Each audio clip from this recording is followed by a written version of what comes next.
আমরা আগামীকাল থেকে বিভাগীয় গণজমায়েত শুরু করছি। আগামীকাল সিলেটের বন্দরবাজার কোর্ট পয়েন্টে আমাদের গণজমায়েত অনুষ্ঠিত হবে দুপুর 2টায়। আমরা এই গণজমায়েতে সকল ফেসিবাদ বিরোধী রাজনৈতিক দলগুলোকে দাওয়াত দিয়েছি এবং ওইখানকার যত সামাজিক এবং স্বেচ্ছাসেবী সংগঠন আছে তাদেরকে দাওয়াত দিয়েছি, মসজিদের ইমামদেরকে দাওয়াত দিয়েছি, মন্দিরের পুরোহিত যারা আছে তাদেরকে দাওয়াত দেওয়া হয়েছে, প্রেস ক্লাবের সভাপতিকে দাওয়াত দিয়েছি, শিল্পকলা একাডেমি, ক্রীড়া সংস্থা, শ্রমিক সমাজের যারা প্রতিনিধি আছে তাদেরকে দাওয়াত দেওয়া হয়েছে, শিক্ষক, ডাক্তার সহ বিভিন্ন পেশাজীবীর শ্রেণীর প্রতিনিধি যারা আছে তাদেরকে দাওয়াত দেওয়া হয়েছে। তো আমরা পুরো দেশ জুড়েই ডাকসু, জাকসু, রাকসু, চাকসু এবং যোগসু এই 5 ছাত্র সংগঠনের যারা প্রতিনিধিরা আছে এবং সর্বস্তরের শিক্ষার্থীরা আমরা সারা দেশব্যাপী ছড়িয়ে পড়বো এবং সারা দেশব্যাপী এই গণভোটের হা এর পক্ষে আমরা ক্যাম্পেইন করব।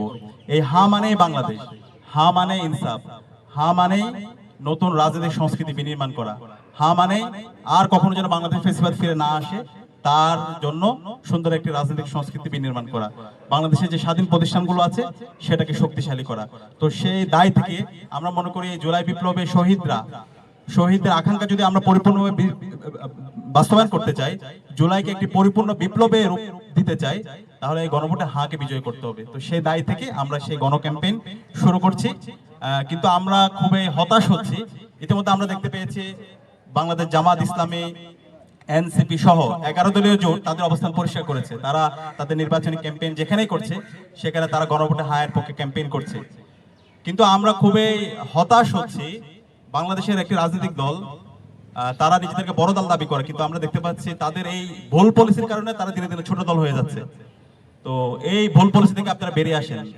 আপনি সারা দেশব্যাপী বক্তৃতা দিচ্ছেন, ক্যাম্পেইন করছেন, কিন্তু আপনার মুখ দিয়ে কেন গণভোটের পক্ষে হায়ের কথা বের হচ্ছে না? এটার মাধ্যমে আপনাদের যে অবস্থান সেটা দিনে দিনে দুর্বল হচ্ছে। গণভোটে হায়ের পক্ষে যদি অবস্থান নিতে আপনি ভুল করেন, তাহলে 12 ফেব্রুয়ারি যে নির্বাচন হবে সেই নির্বাচনে সারা দেশের ছাত্র জনতা এবং সারা দেশের মুক্তিকামী মানুষরা আপনাদের বিরুদ্ধে অবস্থান নেবে। এখনই আপনাদের সময় আছে। আমরা যেই গণজমায়েত করছি হায়ের পক্ষে, আমরা বিএনপিকে দাওয়াত দিয়েছি, বাংলাদেশ জামাত ইসলামীকে দাওয়াত দিয়েছি, এনসিপিকে দাওয়াত দিয়েছি, সবাইকে দাওয়াত দিচ্ছি এবং সকল রাজনৈতিক দলগুলোকে দাওয়াত দিচ্ছি। আমরা আশা করবো তারা আসবে এবং এই গণজমায়েতগুলিতে তাদের অবস্থান পরিষ্কার করবে। তো 11 দলীয় জোটকে আমরা ধন্যবাদ জানাচ্ছি। তারা তাদের নির্বাচনী ক্যাম্পেইনের মধ্যে তারা সবার আগে তাদের এজেন্ডার মধ্যে গণভোটে হা ক্যাম্পেইনকে বিজয় করার জন্য ক্যাম্পেইন করছে।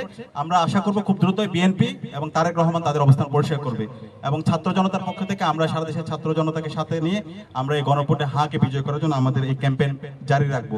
এবং একই সাথে মসজিদের যারা ইমামরা আছে, মন্দিরে যারা পুরোহিতরা আছে এবং বিভিন্ন পেশাজীবী যারা আছেন, আপনাদের সবাইকে আহ্বান করব, সর্বপর্যায়ের ছাত্র, নাগরিক, শ্রমিক সবাইকে আহ্বান করব এই গণভোটে হায়ের পক্ষে আমরা যেন সারা দেশব্যাপী একটা গণজাগরণ গড়ে তুলি। ইতিমধ্যে জনগণ সিদ্ধান্ত নিয়ে নিয়েছে তারা গণভোটে হাকে বিজয়ী করার জন্য হায়ের পক্ষে তারা গণজমায়েত এবং গণজোয়ার তারা শুরু করেছে। তা আমরা আশা করছি 12 ফেব্রুয়ারি এদেশের সকল মুক্তিকামী ছাত্র জনতার গণরায়ের মাধ্যমে, গণভোটে হা বিজয়ের মাধ্যমে জুলাই শহীদের যে আকাঙ্ক্ষা, সেই আকাঙ্ক্ষা বাস্তবায়ন করার মাধ্যমে আমরা নতুন একটি বৈষম্যহীন ইনসাফ বাংলাদেশ বিনির্মাণ করব। সেই বাংলাদেশ হবে একটি সুখী, সমৃদ্ধ এবং ইনসাফ ভিত্তিক বাংলাদেশ। তো আজকের এই আয়োজনে উপস্থিত হওয়ার জন্য সাংবাদিক বন্ধুদেরকে ধন্যবাদ জানাচ্ছি এবং ঢাকা বিশ্ববিদ্যালয় কেন্দ্রীয় ছাত্র সংসদ ডাকসু, জাকসু, চাকসু, রাকসু এবং যোগসু এই 5টি ছাত্র সংগঠনের নির্বাচিত প্রতিনিধি এবং ছাত্রদেরকে ধন্যবাদ জানিয়ে আজকে ঐক্যবদ্ধ ছাত্র সংসদের প্রেস কনফারেন্স এখানে শেষ করছি। আসসালামু আলাইকুম।